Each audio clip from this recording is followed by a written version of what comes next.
इतनी ज्यादा भीड़ भाई, क्रेजी एकदम। ये स्कैन ही नहीं हो रहा। ओ भाई साहब, अरे बिल्कुल यहाँ पे इंटरनेट काम नहीं कर रहा है। तो मैं बहुत ज्यादा एंग्जियस हो गई थी। इतने पैसे देने के बाद भी जिस स्टैंड में हम बैठे थे, मैं पता है टिकट का दाम भी लिखा हुआ है। मैं अपनी ज़िंदगी में पहली बार इंडियन प्लेयर्स देखने वाली हूँ।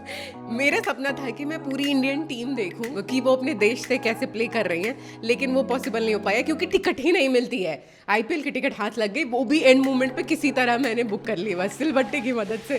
तो अब मैं और सिलबट्टा जा रहे हैं आईपीएल का मैच देखने। वो भी पता है किसका मैच है, चलते चलते बताती हूँ। अब आईपीएल के दिन स्टेडियम के अराउंड बहुत भीड़ होती है, तो मैं अपने घर से ऑटो लेकर स्टेडियम तक गई क्योंकि मुझे लग रहा था कि अगर मैं कैब बुक करूंगी या फिर अपनी व्हीकल से जाऊंगी, जो कि मेरे पास है नहीं, तो मुझे काफी टाइम लग जाएगा। लेकिन हुआ वही जिसका डर था। हमारी ऑटो 1 किलोमीटर पीछे ही स्टेडियम से रुक गई क्योंकि आगे बहुत सारी गाड़ियां थी। तो हमने सोचा कि ऑटो को यहीं पे करते हैं और पैदल चल के स्टेडियम तक पहुंचते हैं। 2-3 चीज़ों के लिए मैं एक्चुअली बहुत एक्साइटेड हूँ। पहली बात तो ये कि मुझे इंडियन प्लेयर्स देखने को मिलेंगे, शर्मा जी का लड़का देखने को मिलेगा, हार्दिक पांड्या देखने को मिलेगा, Jasprit Bumrah the world best bowler. मैं इन सबको देखने के लिए बहुत एक्साइटेड हूँ।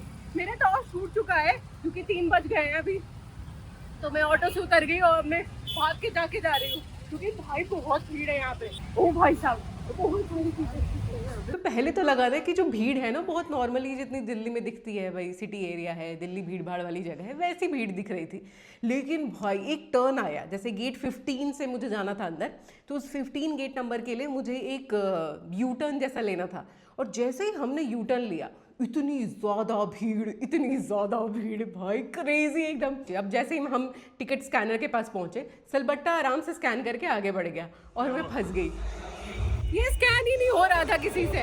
3 बूथ से, तीनों पे मेरे को पहले इस पे ले जाए, फिर दूसरे पे, फिर तीसरे पे। एक बोलता है कि फीमेल अलाउड नहीं है। स्कैन क्यों नहीं हो रहा था? तो मैं बहुत ज़्यादा एंग्जियस हो गई थी, तो मैं भागते भागते फिर अंदर गई। तो एक क्लस्टर देखा मुझे भीड़ का, और मैंने ऊपर देखा तो उस पर लिखा हुआ था कि फूड बॉक्स इधर मिल रहा है। तो हमने सबसे पहले फूड बॉक्स लिया वहाँ से। 2 बड़े बड़े डब्बे मिले और ईजिली मिल गए। जैसे टिकट दिखाई मैंने उनको, तो टिकट का एक पार्ट उन्होंने फाड़ लिया, अपने पास रख लिया, उसके बाद 2 फूड बॉक्सेस हमें दे दिया। ऐसा लग रहा है कि सारे जो पैसे है ना, इन्होंने बॉक्स में लगा दिए। काफी हेवी बॉक्स है, सिलबट्टे का भी मैं ही खाऊंगी। और उसके बाद फूड बॉक्स के बाद क्या हुआ कि हम लोग ढूंढने लगे, भाई गेट कहाँ है। हमारी जो सिटिंग थी उसके बारे में किसी को पता ही नहीं था कि कहाँ पे सिटिंग है। हमारी जो सिटिंग थी वो ग्राउंड फ्लोर पे थी, तो जिसको टिकट दिखा रहे हो कहीं हमें और ही भेज रहा है, कोई इधर भेज रहा है, कोई उधर भेज रहा है। तो और लेट हुए जा रहे थे। जितनी मन में ऐसी थी ना तलब की देखना है, अब जाके टीम दिखेगी, अब जाके टीम दिखेगी, उतना ही ज़्यादा लेट हुए जा रहा था। अभी बिल्कुल यहाँ पे इंटरनेट काम नहीं कर रहा है और हम लोग की टिकट है ग्राउंड फ्लोर की, तो हम लोग ग्राउंड फ्लोर पे जा रहे हैं। काफी ठंडा माहौल है, गाने वाने बजने शुरू हो गए। 5 मिनट में मैच शुरू है बस। ओ भाई 3:30 बस बनने वाले हैं। तो फाइनली किसी तरह ढूंढते ढांढते हम ग्राउंड फ्लोर पे पहुंच गए जहाँ पे हमारी सीटिंग थी। वहाँ पे हमने देखा कि ऑलरेडी लोगों ने जमा रखा था, बिल्कुल ही सब लोग पहुंचे हुए थे, कोई भी सीट खाली नहीं थी। इनफैक्ट हमारी जो सीट थी वो भी खाली नहीं थी, उस पर भी 2 लोग आके बैठे हुए थे। तो उनको फिर हमने टिकट दिखाई कि भैया हमारा है, तब जाके वो उठे। तो आईपीएल की टिकट ना कुछ ऐसी दिखती है, देखो ये महंगी वाली टिकट है एकदम, चश्मा लगा के देखना। इस पे नाम किसी का नहीं रहता है, लेकिन मैच का नाम लिखा रहता है कि किसके किसके बीच में मैच हो रहा है, कौन से स्टेडियम में हो रहा है, कहाँ पे हो रहा है। और हालांकि इसमें पता है टिकट का दाम भी लिखा हुआ है, जो बेस प्राइस है, CGST SGST। और भाई बैठने के बाद मुझे लगा ओह कितना ग्रैंड लग रहा है, क्योंकि बहुत ज़्यादा भीड़ थी। और उसमें क्या होता है कि जब आप एक नज़र से ऐसे देखो ना लैंडस्केप पूरा, तो ब्लू रेड ऐसे भरा हुआ था। मैं भी ब्लू पहन के गई थी, तो मुझे अलग से टी शर्ट पहनने की ज़रूरत नहीं पड़ी सपोर्ट करने के लिए। भाई धूप तो ऐसे बिलबिलाती हुई, सबसे पहला इनकाउंटर हमारा धूप के साथ ही हुआ। इतनी ज़्यादा धूप, इतनी ज़्यादा गर्मी, हालत ख़राब हो रही थी। तो बहुत देर तक मैं ऐसी ही बैठी रही और तब हुई प्लेयर्स की एंट्री। और तब हुई मैं डिसअपॉइंटेड, क्योंकि मुझे लगा था कि जो प्लेयर्स आएंगे ना तो सबकी शक्ल में आराम से देख पाऊंगी। पर इतने पैसे देने के बाद भी जिस स्टैंड में हम बैठे थे, उस स्टैंड से प्लेयर्स बहुत दूर थे, बहुत ज़्यादा दूर। तो अब मुझे लग रहा था कि कोई प्लेयर घूम घाम के इधर से, रोहित शर्मा बेसिकली मेरे फोकस में था कि रोहित शर्मा उधर से घूम घाम के आएगा इधर, और थोड़ा सा अगर खड़ा होगा तो हम चिल्लाएंगे रोहित शर्मा, जैसे मैंने देखा है कि अक्सर होता है। ऐसा नहीं हुआ कुछ। रोहित शर्मा तो बीच में ही भाग गया था इम्पैक्ट प्लेयर के नाम पे, दिखाया भी नहीं था। ऐसे नहीं कि फील्ड में आके इधर हाय बोल के चला जाए। पर फॉर्चुनेटली जैसे मैच स्टार्ट हुआ था तो मुंबई इंडियंस बैटिंग कर रही थी और जो दिल्ली कैपिटल्स थी वो बॉलिंग कर रही थी, तो वो फील्डिंग सेट जो थी वो दिल्ली कैपिटल्स की थी। और जो बैटिंग में थे वो रोहित शर्मा और एक और कौन सा प्लेयर था, मैं रोहित शर्मा के अलावा मुझे याद ही नहीं है, साथ में कौन था, अरे सूर्य कुमार यादव तो बहुत बाद में आया था, कोई था एक प्लेयर यार, कोई कोई कोई कोई फॉरेनर प्लेयर था, इंटरनेशनल प्लेयर था, फॉरेनर क्या होता है। तो देखो मुझे रोहित शर्मा के अलावा कोई याद नहीं, मैं बहुत जूम कर करके देख रही थी अपने फ़ोन से कि ऐसा दिखता है कैसा दिखता है, लेकिन पता है क्या, उसकी पारी भी अपोजिट साइड थी, मतलब और दूर, मेरे कैमरा का लेंस इतना जूम नहीं कर पा रहा था।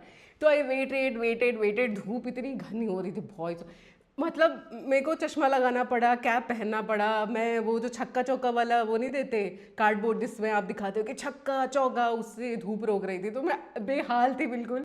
फिर क्या हुआ कि आफ्टर अ वाइल थोड़ा सा मैच बहुत ही रफ्तार से शुरू होने लगा, बॉलिंग होने लगी और बीच में रोहित शर्मा चौके छक्के भी मारता, तो जो चौके छक्के आ रहे थे वो स्टेडियम के इस पार और इस पार चले जा रहे थे, लेकिन हमारी साइड जो आ रहा था बॉल वो बाउंड्री पे ही रह के चला जा रहा था। तो हम वो भी एक्सपेक्ट कर रहे थे कि जो बॉल आएगी वो शायद हमारे स्टैंड में आएगी, पता नहीं कौन सा लक लेके गए थे या हमारे आजू बाजू वालों का लक खराब था, पर बॉल हमारे पास तो नहीं आई। लेकिन कुछ प्लेयर्स आए फील्डिंग करने, जैसे सैंटनर आया तो उसको चलबट्टा चिल्ला के बुला रहा था, क्या तो बोल रहा था ये सैंटनर को, there is a nickname for every player, I got to know. फिर वो लॉर्ड शार्दुल वो भी आए, फिर और भी 2-3 प्लेयर्स आए, ठीक है, कुछ पानी और वो सब सर्व करते हैं ना, वो भी उधर ही घूम रहे थे, तो ऐसे ऐसे ना प्लेयर्स देखने को मिले। फिर हमने बीच में की फूड की अनबॉक्सिंग, भाई खाना तो लाजवाब था, जो उन्होंने दिया था अपने हिसाब से बहुत ही अच्छे से दिया था। एक पिज्ज़ा का स्लाइस था, एक सैंडविच था, एक मफ़िन, चोको चिप्स, फिर वो पीनट्स छोटा पैकेट, फिर एक लेमोनाटा बिस्लरी का एक आई थिंक कोल्ड ड्रिंक आया है नया वैसा, वो था, नैपकिन, फिर एक स्पून और हाँ हरा भरा कबाब, मतलब अनएक्सपेक्टेड था वो जो बॉक्स था कि उसमें इतनी सारी चीज़ें मिल रही हैं। मुझे लगा कि ठीक है फॉर्मेलिटी की होगी इन्होंने कि 2 वो समोसे और एक मीठा और करके ख़त्म, लेकिन दिया था प्रॉपरली आदमी जैसे फूड है तो उसको पैकेट में अच्छे से डाल के उसको फोल्ड कर रखा है, ऐसे दिया था, तो मज़ा आया, तो टेस्टी भी था खाने में। सूख गए पिज्ज़ा बेचारा धूप में।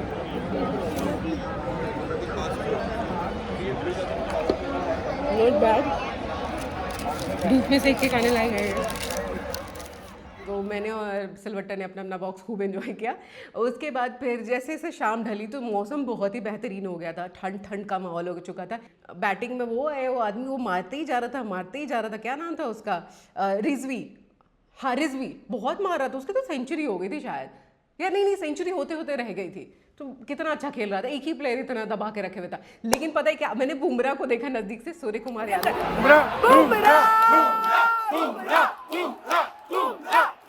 सूर्य कुमार यादव को देखा, जो कंपैरेटिवली नज़दीक से देखा, फील्ड एकदम बाउंड्री पे तो नहीं आया था, बट मैंने देखा और मुझे बड़ा मज़ा आया। उसको मैंने देखा कि कैसे वो प्रैक्टिस कर रहा है और कैसे बॉलिंग कर रहा है, क्योंकि उसकी बॉलिंग कराने का तरीका बहुत ही अजीब है, और भाई सुपर बॉलर है वो, तो मतलब वर्ल्ड्स ग्रेटेस्ट बॉलर है ना, तो उसको देख के मेरे को बहुत अच्छा लगा कि भाई कोई तो ऐसा प्लेयर देख लिया मैंने जिसका नाम मैं बोलूँगी तो समाज में समझ में आया कि हाँ भाई इसे देख लिया, बहुत बढ़िया। उसके बाद जैसे शाम वाम ढलती गई, मुझे मैच का मतलब उतना मज़ा नहीं आ रहा था, लेकिन पता है क्या, बीच बीच में ना गाने बहुत ही तगड़े बज रहे थे, जो डीजे था वो रुकने नहीं दे रहा था, गलती से भी रुक ना जाए वैसा वाला हो रहा था, बिल्कुल ही सॉन्ग पे सॉन्ग प्ले किए जा रहा था। ये ओवरऑल मुझे बढ़िया ही लगा, लेकिन मैंने और सिलवट्टा ने डिसाइड किया कि हम नेक्स्ट टाइम इतना खर्चा करके मैच नहीं देखने वाले हैं, क्योंकि अल्टीमेटली प्लेयर्स बहुत ज़्यादा वैसे इंटरैक्टिव पोजीशन में रहते नहीं हैं और हम देख भी नहीं पाते हैं, छोटे छोटे लगते हैं। वैसे ऐसा देखो, एक फील तो आती है वहाँ पे मैच में जाने की, यस क्या हो रहा है, लेकिन एट द सेम पॉइंट हमें ऐसा भी लगता है कि किसी से कोई दिख नहीं रहा है, किसी की बॉल उधर जा रही है, कोई उधर जा रहा है, तो पूरे मैच का आनंद तो नहीं ले पाते हैं हम। अगर कोई बुलाएगा तो हाँ हम चले जाएंगे ऑफिशियली, वो वाले डब्बे में बैठने जो बिल्कुल शीशा प्रूफ नहीं होता है, जहाँ पे वैसे लोग भी मिलते हैं थोड़े से, तो वहाँ पे जाने को तैयार हूँ मैं नेक्स्ट टाइम। अब मैच वैच ख़त्म हो गया, अपने स्टेडियम से बाहर निकले तो वहीं पे बगल में फ्री वाटर करके उन्होंने लगाया हुआ था, तो उसमें 5-6 पानी की बॉटल्स थी, जैसे बिस्लरी वाली बॉटल नहीं आती, वो क्या कैंपर वाली बॉटल, वो लगाया हुआ था, तो सब लोग वहाँ से मज़े से पानी पी रहे थे। मतलब वो बहुत ही बढ़िया बात थी, क्योंकि भाई निकलते ही मैंने 4 गिलास पानी पी लिया आराम से। तो वैसे ही बाकी लोगों की भी हालत थी, काफ़ी ख़राब थी, काफ़ी हालत ख़राब थी सबकी, और पानी वॉज अ बिग रिलीफ, और दैट टू फ्री। तो मेरे को वो बात बेस्ट लगी, मतलब हाईलाइट बिल्कुल। क्योंकि अभी तक मैंने जितने भी मैचेस देखे हैं, लड़कियों के मोस्टली देखे, सेमीफाइनल देखा है, फिर WPL देखा है, तो उसमें ऐसे पानी का अरेंजमेंट नहीं दिखा था मुझे। तो फ्री सप्लाई था और एक्सेस भी था लोगों को, तो वो बेस्ट बात लगी। उसके बाद हाँ, मैंने एक बात और नोटिस की कि यहाँ पे ना जैसे भीड़ के साथ धीरे धीरे आगे बढ़ने में ना कहीं भी ग्लिच नहीं आया। जैसे कैसे नहीं कि भीड़ में कुछ चली दिया, लोग आराम आराम से चल रहे थे, तो ये भीड़ मुझे ठीक लगी। मैं आराम से उधर से निकल के ऑटो में बैठ के वापस अपने घर आ गई थी। And it was overall a good experience, apart from it was very exhausting, क्योंकि धूप बहुत थी और उसके बाद फिर मेरी तबीयत ख़राब हो गई।